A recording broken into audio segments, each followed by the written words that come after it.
So this is part 2 of the video. Previously we completed the sales daybook, purchases daybook, and then the analyzed cash book. So as you can see, I have it completed in full.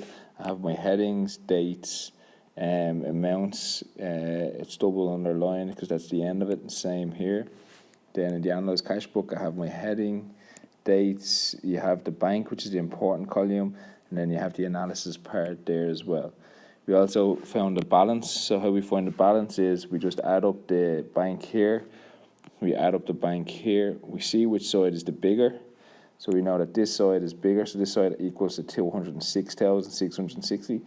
So that 206,000 is going to be our total. So we put it in here, and then we also put it in here. But it didn't add up. This doesn't add up to 206,000. So what we had to do is we had to put in a balancing figure. So the balancing figure is 161,280, and then that is brought down here. So that's what's left in the bank at the end of May. So I have T accounts set up for the last part of the question, okay, for the ledger entries. So I have them all set up here, and then also I just have some words and numbers that I can just drag across just for neatness and to save time also. So what we need to do, so we have the daybook, the 2 books done, the daybook's done, and we have the analyzed cash book completed.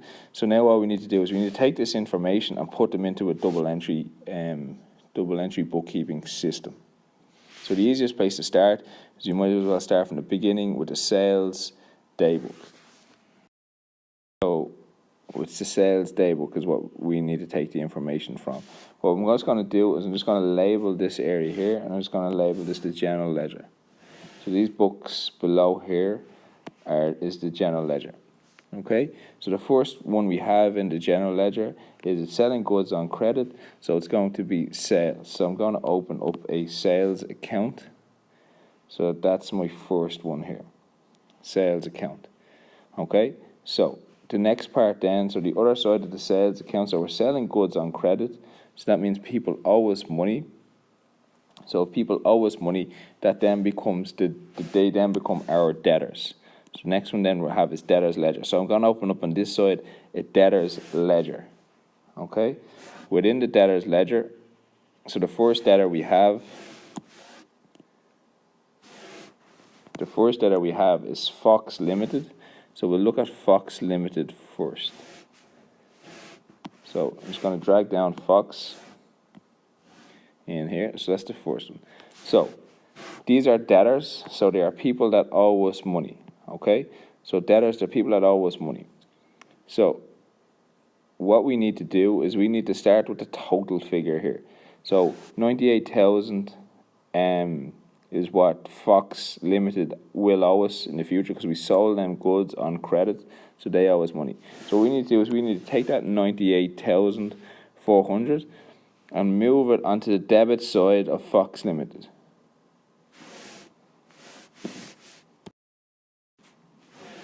So we're currently out of balance now because what we have is we have 98,000 on the debit side, but we've got no other credits anywhere else. So we need to sort this out.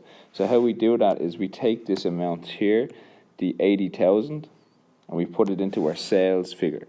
So we take our 80,000 and it's going to go on the credit side of the sales account.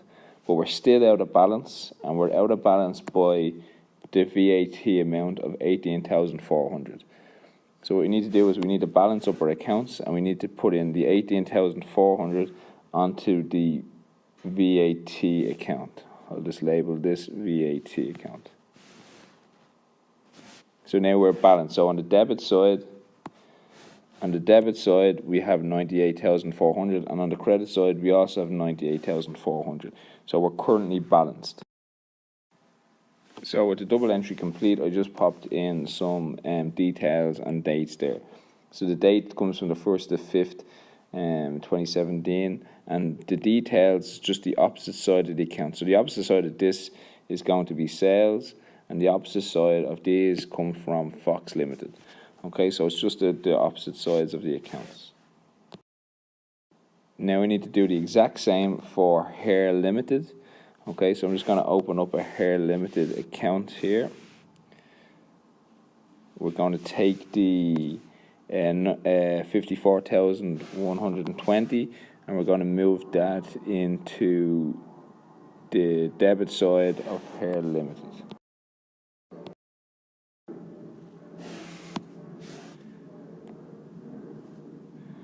Okay, and then the opposite side of that, so now we're out of balance, so the opposite side of that is going to be just these two figures here, 44 and 10,000, and we're just going to move them into the exact same place that we did before. So 44,000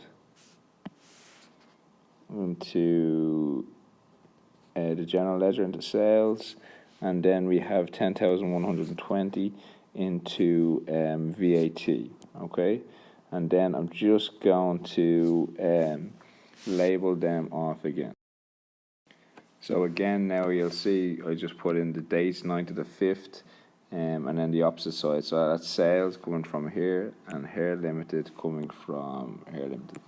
So we know that we're now balanced again. If we add up all the debits here and all the credits, it will all be balanced. The next part then we need to look at is the purchases book for BAT Limited, and they purchase goods on credit. The company purchased goods on credit from BAT Limited. Apologies, purchase goods on credit from Hen Limited. So what we need to do now is we need to open up a creditor's ledger. So I'm just going to open this creditor's ledger down here, and then we just need to put in Hen Limited within our creditor's ledger.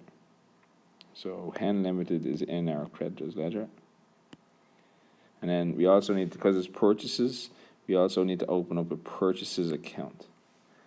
So I'll just pop in the purchases account there. So now what we need to do, exact same process, we need to take in the total amount here, put that total into the creditor's ledger, and then put the total ex-VAT and VAT into purchases and VAT.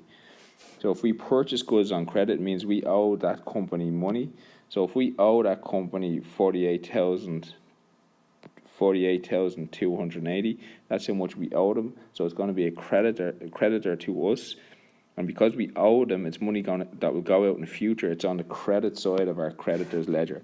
So we're going to take the 44,280 and move it onto the credit side of our creditor's ledger.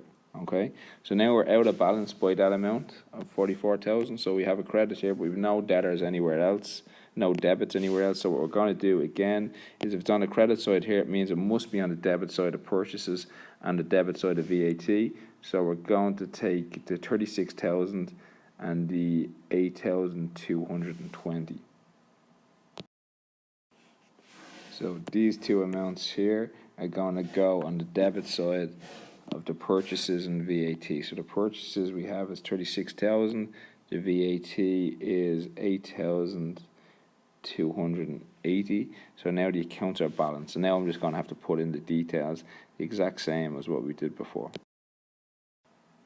So now we can see that we have the details of the purchases, the date, and the total amount, and then also the opposite sides here. Okay, so now we're balanced. So that's the difficult part over. That's the double entry for this here. So after that, then we need to just go down to the analyzed cash book, and this is considered like a bank account. So all we need to do is go through each of these transactions and put them on in one of these accounts. Some accounts we may need to open up. So this part won't take too long. So we'll just start from the debit side. Shareholder. So what that means is a shareholder invested money of 120,000 into BAT Limited. So it was money coming into BAT Limited's account. So that's why it's on the debit side of the analysed cash book. So if it's on the debit side of the analysed cash book, that means the shareholder account needs to be on the credit side in the general ledger. So all we need to do is, in the general ledger, we just need to open up a shareholder account. So we have shareholder typed up here. Bring down the shareholder, it's 120,000, so that means it just has to go on the credit side of the shareholder account. The opposite side of this transaction is in the bank account. So the details is just going to be the 7th of May, and it's going to be bank or analysed cash book. So we can see it there at the bottom of the page, 7th to the 5th, bank. So So the next part we need to look at now is just the sales. So we sold goods for cash because it came through our bank account. So again, we just need to split that between sales and VAT. So we're going to take the 42,000, bring it into sales. And then we're going to take the 9660 and bring it into VAT. And then we just need to, again, put in the details. So you can just see it there. So bank 42,000, bank 9660. So that's it. That's the debit side of the analyzed cash book completed. So now we only have to do the credit side of the analyzed cash book. So there's only two transactions here. We have purchases of 31,980 and insurance. So we'll start with the purchases. We actually already have a purchase account open. So again, we need to split it between purchases and VAT. So purchases of 26,000. It's on the credit side of the bank account, so that means it's going to be on the debit side of purchases of 26,000, and the exact same with the VAT. And we just need to pop in the date of the 12th of May. So again, we can see just the bank in VAT of 5,980 and the bank at 26,000, which they come from there. So they're on the debit side of purchases. Last one then is insurance. So insurance is on the credit side here. So that means it's going to have to be on the debit side of an insurance account. So I'm just going to open up insurance. I'm just going to move it onto the debit side, and I'll just pop in the date and the detail. Now that all that's left to do is we just need to balance off each of these accounts. So we'll start with the easy ones. If there's only one transaction in the account, well then we just can close them off. And how we close them off is just with, we double underline it. So that's closed. And we still have something two sides in here. So we'll leave here limited, and then we'll go on to creditors ledger. There's only one entry here in hen limited, so we can close that off. Insurance, close that off. Shareholder, we can close that off. And then we just have a look at these few here. So if there's only numbers on one side, on the debit side or the credit side, so in this case they're all on the credit side, we can just add them up, and that's going to be our total. So if you add all them up, our total is 166,000. So add all them up, it's 166. And we can just double underline that. I'm running out of room here, but just double underline that. And there's transactions both sides here, so we'll leave that till the end. Purchases, there's only transactions on one side.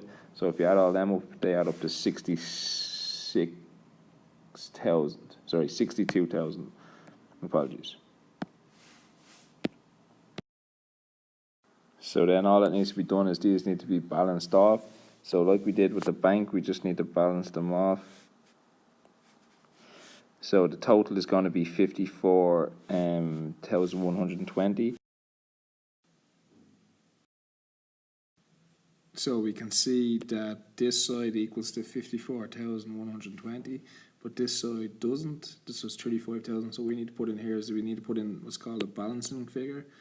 So we're going to have balance CD, and the amount is going to be 19,120. So how we got that was we had 35,000. We needed to equal 54,120. So the difference is going to be 19,120. So if we have that balance CD, we just need to bring that balance down. So it's called balance BD. I'm sorry, I'm just running out of space here a little bit. So it's just going to be under the 54,120. And we normally just draw a line then under that figure here. But again, it's going to be a little bit tight in space. Okay, so then we just need to have a look to see if there's anything else that needs to be balanced. So the only other one is VAT that needs to be balanced. We have that balanced, purchase balance, shareholder, insurance, hen, here, Fox are all balanced. So the only one left is VAT. So we just need to add up the credit side and add up the debit side, see which is bigger. So if we add up this side, we can see it's a lot bigger. So the total of this side is 38,100. So that's going to be our total figure. So we'll just move the 38,180 here, and the total is going to be the same on this side. So again, we need to balance. this side, if we add these three up, it equals to 38,180. If we add these two, it doesn't, so we need to put in a balancing figure here. So this is balance CD, and the difference between 38,180 and these two figures here is 23,920. So we pop that in there, and then all we need to do then is bring down our balance down here. It's going to be underneath here, again run out of space, but you get the idea. Balance BD, and then 23,920. Apologies about the tightness for space here. So that's everything done now. So all we need to do is do a trial balance and then put the figures into a trial balance. So I'll do one up now. So you can see here at the top right, I've just carried out a trial balance or laid out a trial balance, sorry. So trial balance of BAT Limited as at the 30th of the 5th, 2017, which is given in the question. Heading's given in the question. So what I've done was I've taken each heading. So I started off with the bank, then sales, VAT, purchases, shareholder, and then the debtors of Fox, Hare, Hen, and then finally insurance. So I've taken all them headings, and all I need to do now is to just take the balances left at the end of the year. So we'll start off with the bank. So the bank balance left at the end of the year, or the end of the period, was 162,280, and importantly that's on the debit side. So it's been brought down on the debit side of the T account. So I'm going to put it on the debit side here in the trial balance. The next one then is VAT. So VAT, it's brought down on the credit side. So I'm going to bring the 23,920. I'm going to bring that and move it onto the credit side here. Sorry, I'm missing out sales. Sales is also on the credit side, 166. The next one then is purchases. So purchases is 62,000, and it's on the debit side. So I'm just going to bring across purchases and put it on the debit side here. Shareholders on the credit side. So bring the 120,000 onto the credit side here. Next one then we have Fox. Fox is on the debit, so we'll bring it to the debit side here, and then the balance brought down in here limited, so it's balance CD here, so it's balance BD here of 19,120. So I'm going to take the 19,120 and put it on the debit side, and credit side for Hen Limited, and finally insurance 13,400 on the debit side. So what we need to do is we need to add up both sides, and they should equal the same amount.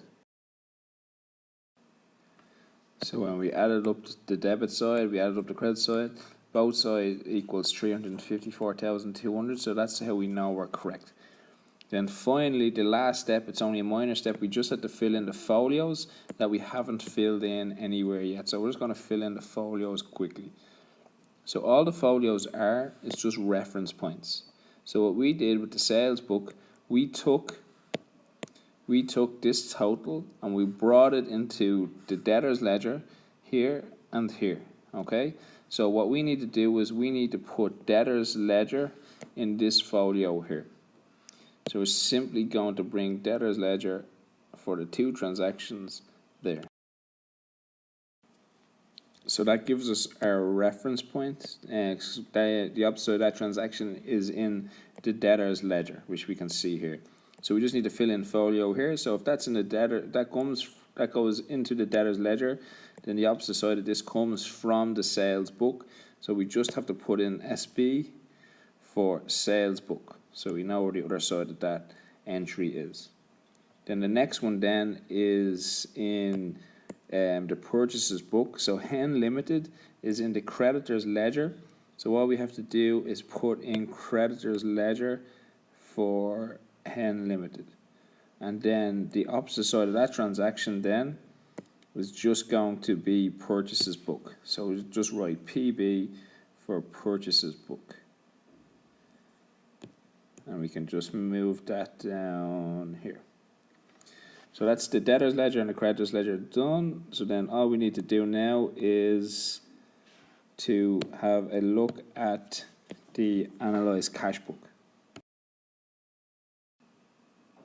So what we're going to do is we're going to have a look at the transactions in the analyzed cash book and just put in folios down here. So we'll start with shareholder. So we can see that the shareholder went to in the general ledger. So shareholder here in general ledger. So that's going to be GL in here. Hair Limited went to the debtors ledger. So it's going to be DL. And then sales went to the general ledger as well. So I have the three of them done there.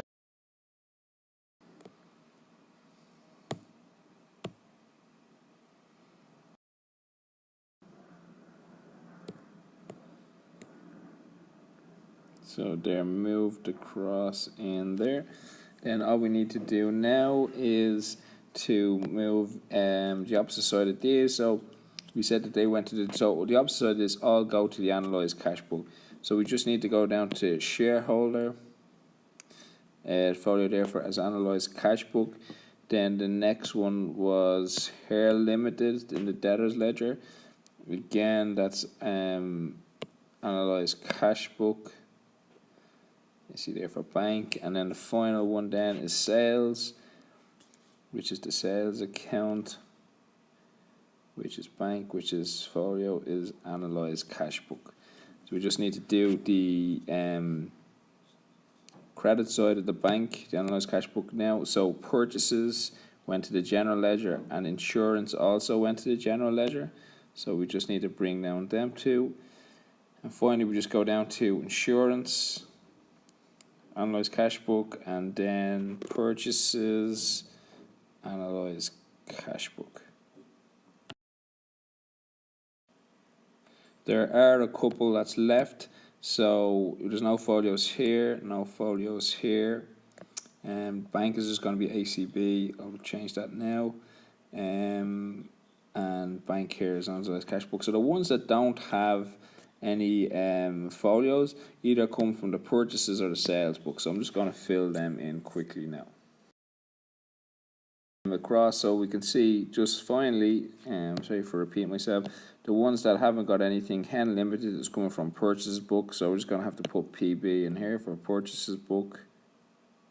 That comes from the bank, so it's analyzed cash book. These two here come from sales, so which is the sales book. Let's move in sales book, and then same with the VAT comes from sales book as well for Fox in here, and then finally we have the bank for analyzed cash book. So that sums up the question in total. So we know we're correct, we're balanced, and again that is a guaranteed question that comes up on the junior cert paper 2 question 1.